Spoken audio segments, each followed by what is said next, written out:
My girlfriend cheated on me with my best friend. Now, 5 years later, right before my wedding, one unexpected truth changed everything forever.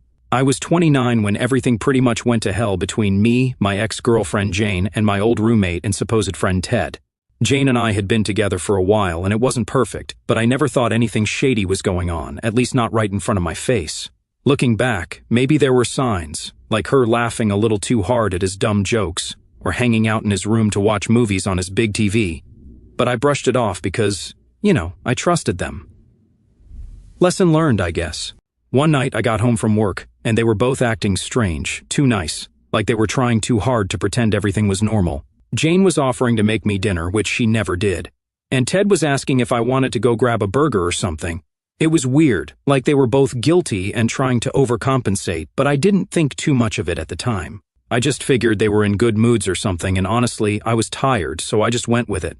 Then, one night, the truth came out in the worst possible way.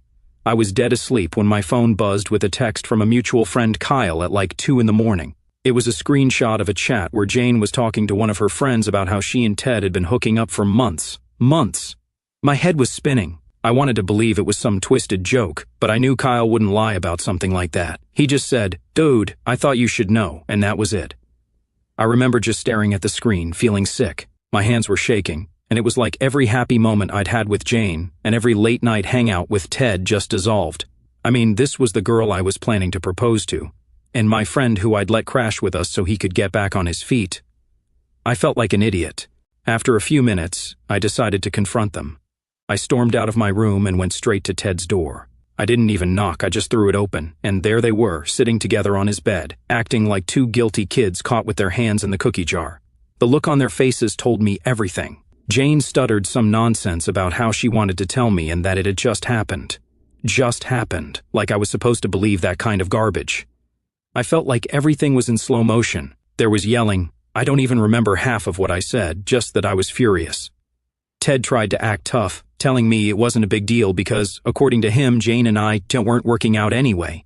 Jane just sat there, looking like she was about to cry, but honestly, I didn't care. She had months to talk to me if she was that unhappy. Months to end things instead of doing whatever it was they were doing. When things started calming down, well, as much as they could calm down in that situation, I told them both to get out.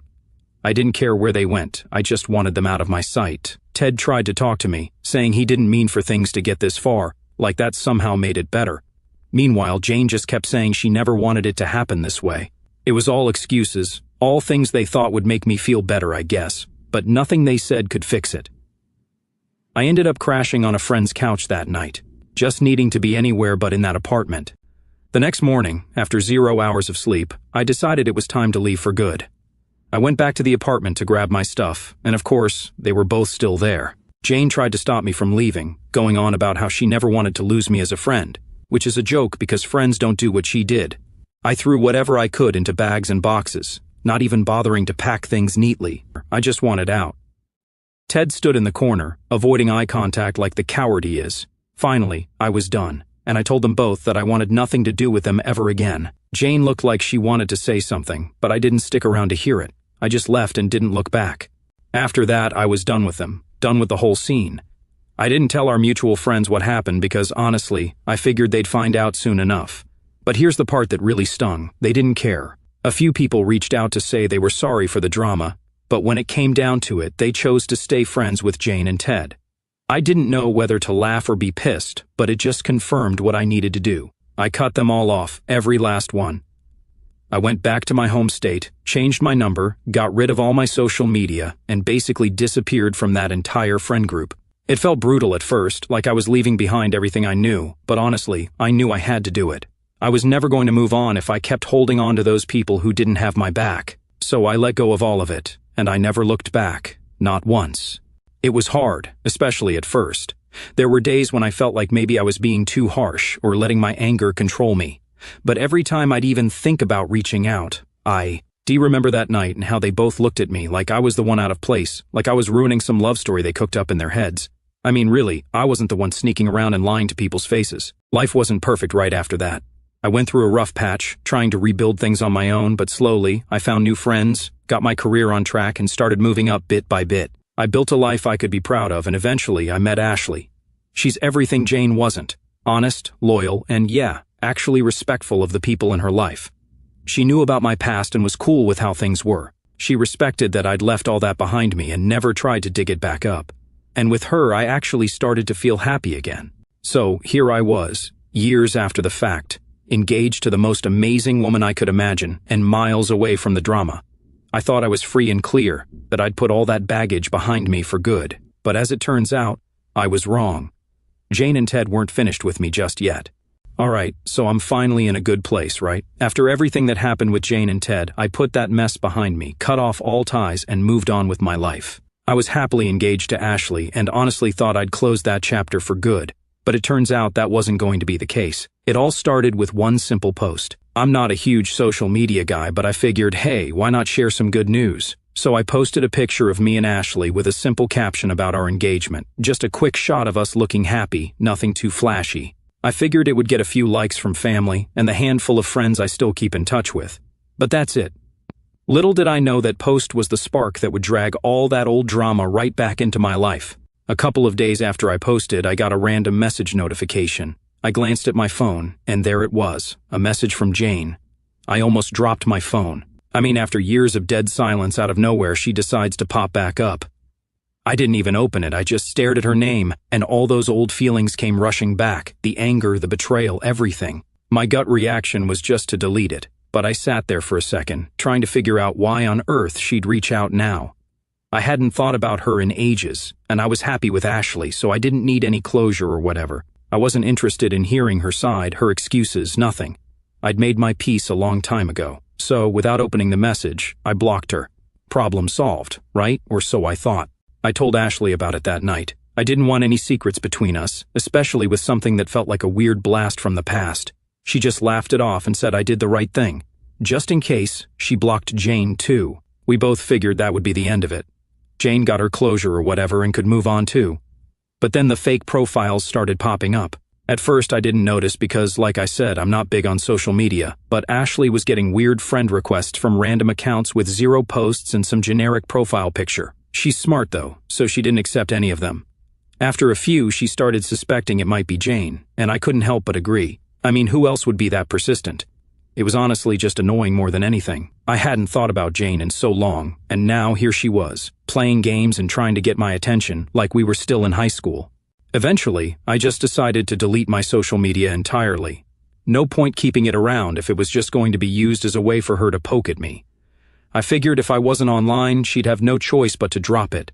Before I deleted my account, I sent a quick message from one of her fake profiles that had finally messaged me directly. I told her to leave me alone and that I wanted nothing to do with her. I didn't even give her time to respond. I hit send and blocked her right after. Then I wiped the whole account. Finally done, right? I figured she'd get the hint and move on with her life. But no, not even close. Apparently, when I shut down my accounts, Jane decided to go around me entirely. A couple of days later, my sister Mandy called me up out of the blue. Now, Mandy and I are close, but we don't usually talk every day, so I figured she was just calling to chat or ask about the engagement plans.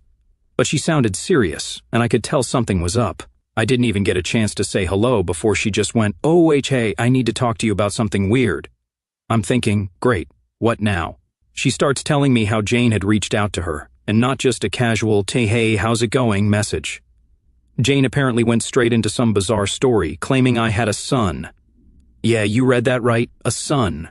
At first I laughed. It was ridiculous. I told Mandy she's probably just trying to get attention or something, but Mandy wasn't laughing. She said Jane was serious and sounded pretty desperate. Mandy had even tried to brush her off, but Jane was persistent.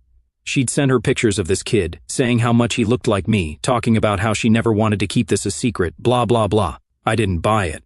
The way I saw it, this was just Jane's last-ditch effort to get my attention.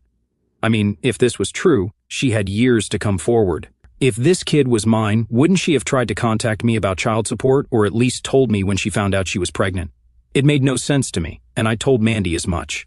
But Mandy said Jane seemed pretty insistent. I could tell Mandy wasn't sure what to believe either, which only made it weirder. The whole thing messed with my head. I tried to brush it off as another one of Jane's lies, but a part of me was stuck on the what if. Like, what if she was actually telling the truth? The timing seemed way too convenient, and I wasn't exactly in the mood to believe anything that came out of her mouth, but the idea of having a kid out there, it's not something you can just ignore. For the next few days, I couldn't focus. I'd be at work, and my mind would wander back to Jane and this supposed son. Ashley noticed I was acting off and kept asking me if I was okay. I didn't want to drag her into the mess, so I just said I was dealing with some work stress, but in reality, my mind was all over the place. The thought of a kid, my kid, possibly being out there, it didn't sit right. Finally, I decided I couldn't just ignore it. I wanted to make sure Jane didn't somehow show up at our door next. I had to put an end to this once and for all, one way or another. So I called up a lawyer. I didn't want to deal with her directly, but I figured a lawyer could send a letter, something official to tell her to back off. I just wanted her out of my life. No more games, no more drama. I was moving forward with Ashley, and I didn't need my past dragging me back. I explained everything to the lawyer, all the messages, the fake profiles, and finally the "and me have a son" message. He listened and nodded, saying he'd take care of it. He said he'd send her a letter asking her to provide proof if she was serious, otherwise to leave me alone. It was a relief to hand it off to someone else. I didn't want to deal with Jane myself, and having a lawyer on it made me feel like this was finally going to be handled. With the lawyer involved, I thought this would finally be over. So I got the lawyer involved, and I felt like a weight was finally off my shoulders.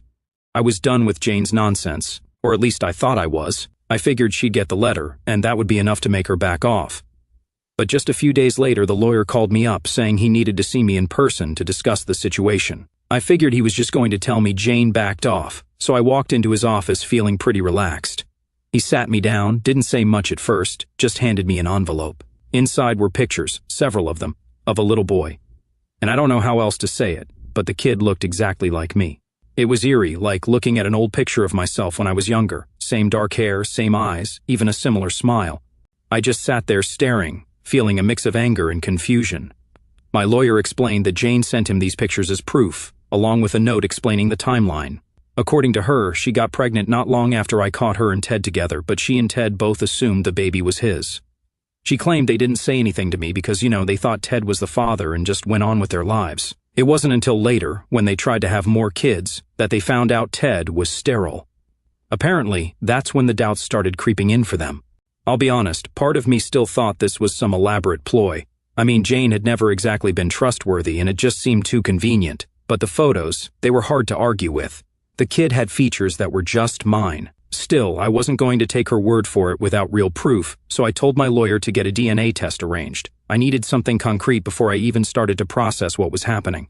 Waiting for those results was brutal. Every day felt like a week, and I could barely focus on anything else.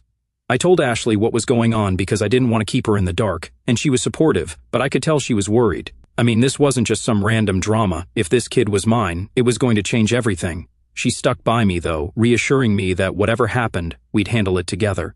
After what felt like forever, the results finally came in. My lawyer called me and said, "It's a match." I didn't know what to feel. Relief, shock, anger, maybe a mix of all of it. Here I was, just finding out I had a son I'd never known about. A son who'd been raised thinking Ted was his father, who had no idea who I was. It's one thing to find out you're dad, it's another to realize you've missed the first 5 years of your kid's life because someone kept it from you. My head was spinning. I tried to wrap my mind around the fact that this little boy was mine, that I had a son.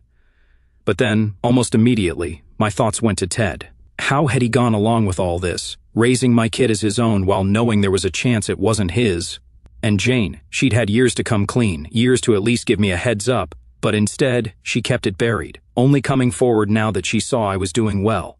It was impossible not to feel used, like she'd only reached out because suddenly my life looked good on paper. It wasn't about me, and it definitely wasn't about the kid. She just saw an opportunity and decided to jump on it. That realization was like a punch to the gut, and it only fueled my anger. But at the same time, I had to think about my son, about what this meant for him. He didn't ask to be brought into this mess, and I wasn't going to abandon him just because his mom and dad had lied to me. I told my lawyer to get in touch with Jane and Ted and tell them that yes, I would be involved in my son's life. I wanted visitation rights and I was more than willing to pay child support. I wasn't going to let them dictate terms anymore, especially after everything they'd hidden. But as soon as my lawyer mentioned visitation, Ted lost it. From what my lawyer told me, Ted insisted he was the kid's real dad and didn't want me around his son. Talk about audacity. The guy cheats with my girlfriend, raises my son without saying a word to me, and now wants to pretend I don't exist. I was fuming. I told my lawyer to tell Ted that if I'm paying child support, I'm not just some random check in the mail. I was going to be a part of my son's life, whether he liked it or not. Of course, Jane jumped in, trying to smooth things over. She suggested we could work something out where I'd pay, but maybe visitation could be discreet to avoid confusing the kid. I wasn't having it. If they wanted money, they'd better be prepared to let me be there as his father, plain and simple. And if they refused, I'd start a savings account for my son and let him access it when he turned 18. But I wasn't going to play along with whatever twisted setup they had in mind. The whole situation felt surreal. Here I was, ready to be a dad, something I never thought I'd have to think about so soon, and all I got was pushback. I couldn't understand their logic. They wanted my money but didn't want me involved. It felt like they were trying to pick and choose the parts of me they wanted in their lives, as if I was just some wallet they could call up when it suited them. I wasn't about to stand for it. I decided to push harder. I told my lawyer to make it clear that if I was going to pay child support, I'd pursue full visitation rights, or whatever rights I was entitled to as his biological father. I wasn't going to let them turn me into some background character in my son's life. And if they didn't agree, then they'd get nothing from me financially. I'd rather save up for my son's future than let them control this situation. Jane and Ted threw every guilt trip in the book, calling me selfish and saying I was just trying to ruin their family. It's honestly ridiculous coming from the two people who hid a whole kid from me. Selfish? If anything, they were the selfish ones, pretending they were this picture-perfect family while knowing the truth the whole time. So, here I am, ready to fight for my son.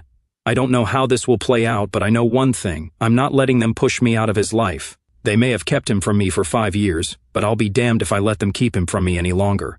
After telling my lawyer I was in for the long haul, we got serious about what I could actually do here. I mean, legally it's not as straightforward as you'd think. Jane and Ted had a head start, 5 whole years, and because Ted was on the birth certificate, he was considered the legal dad. My lawyer explained that in situations like this, even though I'm the biological father, it's not a simple matter to just step in and get full rights. It was going to take time, money, and, well, a lot of patience. And patience is not exactly my strong suit. Jane and Ted didn't make it easy either. My lawyer reached out to set up a meeting to discuss visitation, but Ted refused to even sit down. He sent a long, dramatic email about how he's the only dad my son has ever known, and he didn't want to disrupt the kid's life by letting me into it. He actually used the word disrupt, like my son was some project he was working on and didn't want me to mess up. This guy. Meanwhile, Jane kept trying to negotiate some sort of weird middle ground. She suggested I could visit my son, but only if it was on her terms. She wanted me to agree to see him maybe once every few months, preferably with Ted not around. Apparently, the idea was to keep things low-key so the kid wouldn't feel confused about who his dad was. But here's the thing, I am his dad, biologically and morally. I wasn't going to let them just shove me into some hidden side role in my own kid's life. I told my lawyer that their terms were unacceptable. Either they let me into his life as his father, or I wasn't going to give them a dime. They couldn't have it both ways, no matter how much they tried to make it sound reasonable. And, predictably, they flipped out. Jane was suddenly sending emails filled with guilt trips, stuff about how I was hurting my son by refusing to contribute financially. Ted, on the other hand, was going full territorial, sending messages saying I was only around because I didn't want my past mistake to haunt me. Mistake? My son wasn't a mistake. If anything, the only mistake here was trusting either of them in the first place. So, my lawyer went back and forth with them for weeks. At this point, the emails were a mix of attempts to shame me, guilt me, and persuade me to just give up.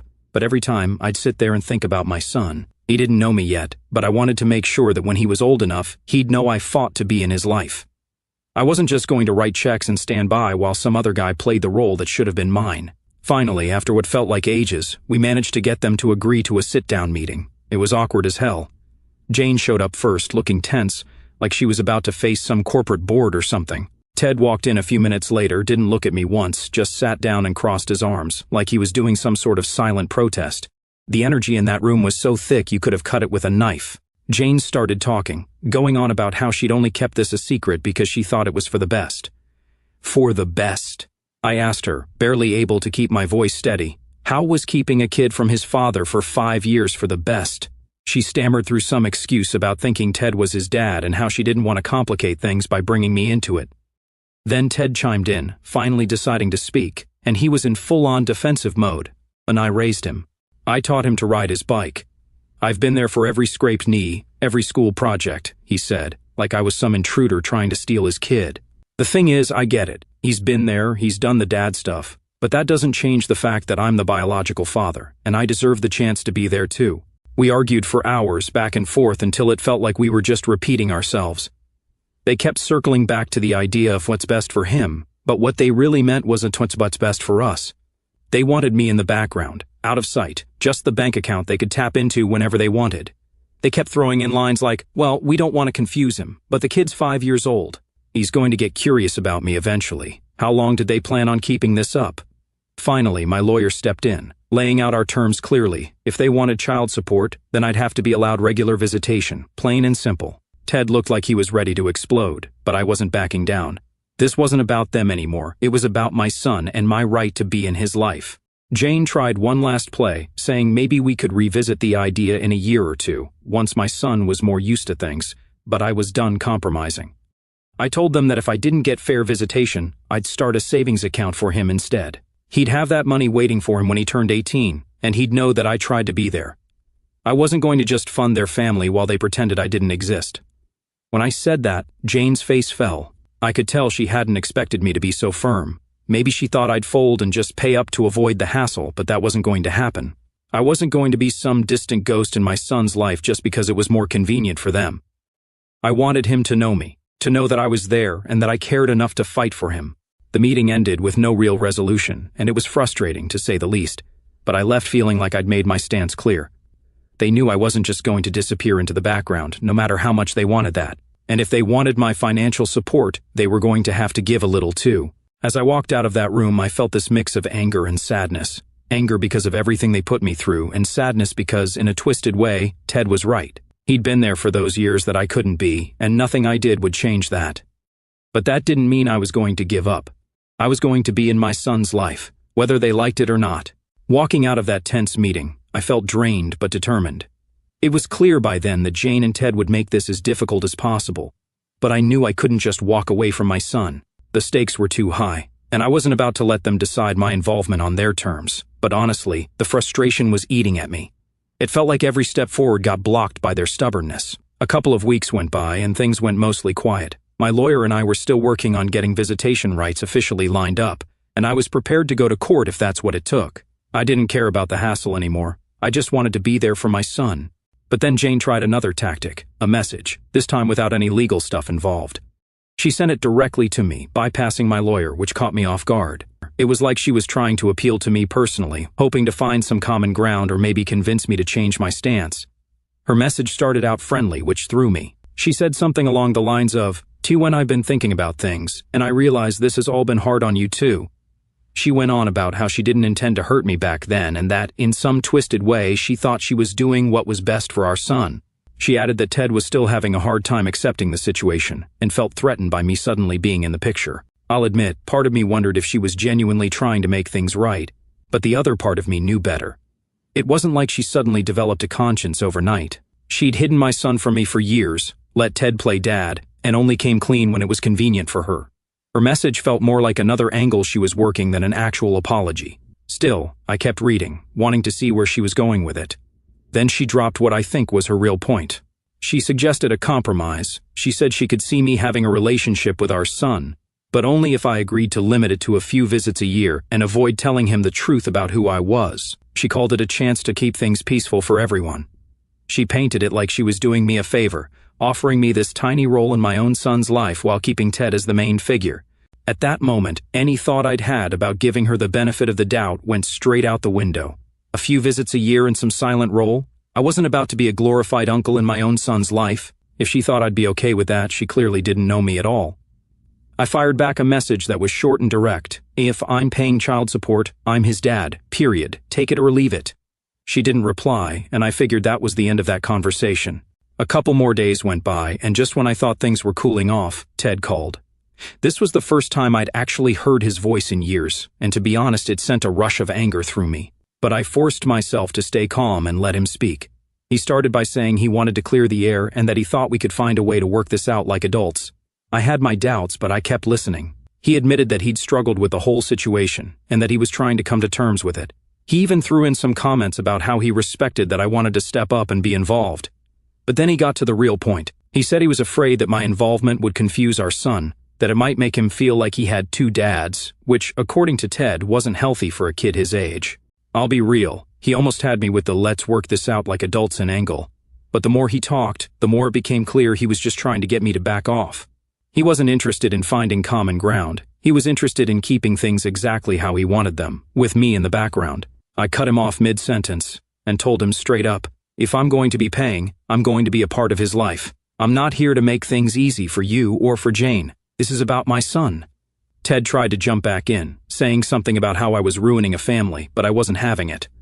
I hung up, feeling like that was probably the last time we'd be able to have a civil conversation, if you could even call it that. After that, everything went quiet again, but I knew that the next steps were going to be legal. It felt like a weird calm before the storm, where I just focused on preparing for whatever fight they'd throw at me next. But I wasn't backing down. I was going to be a real father to my son, not some occasional visitor or ghostly figure in his life. In the meantime, Ashley was my rock. She kept me grounded and reminded me that I was doing the right thing, even when I felt like the whole world was against me. She was there through every update, every frustrating conversation, every new tactic Jane and Ted tried. I couldn't have gotten through it without her. One night, as we were talking about the future, Ashley said something that really stuck with me. She said, "Your son deserves to know the real you, and he'll thank you one day for fighting to be there." It was exactly what I needed to hear. This wasn't about revenge or getting back at Jane and Ted. It was about my son and making sure he knew that his real dad cared enough to stand up for him.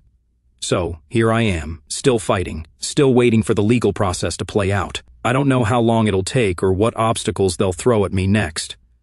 But I know I'm not going to stop. One day, my son will know the truth, and he'll know that I did everything I could to be in his life. It's been a rough journey, but I wouldn't change a thing because at the end of the day, he's worth it. Last update, after months of back and forths, court dates, and more frustration than I can even put into words, we finally reached a settlement. I'd get regular visitation rights, scheduled times where I could be with my son, without Jane and Ted's rules hanging over my head. It wasn't the perfect outcome I wanted. I wanted to be his dad in every way, but given the circumstances, it was something. The first visit felt surreal. I remember standing outside the park where we'd agreed to meet, my heart pounding like I was meeting him for the first time, and in a way, I was. When he ran over to me, there was this moment where it felt like everything just clicked. I saw myself in him, the same curious look, the same wild energy.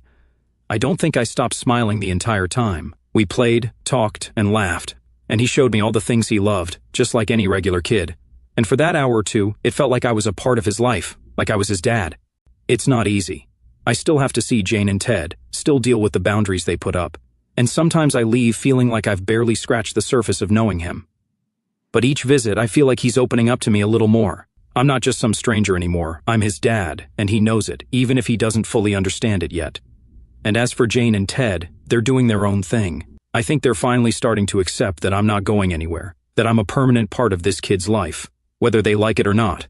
They don't have to like it, but they respect it, and that's good enough for now. Ashley's been my rock through all of this. She's gotten to know my son too, and seeing her with him has only made me more certain that she's the one.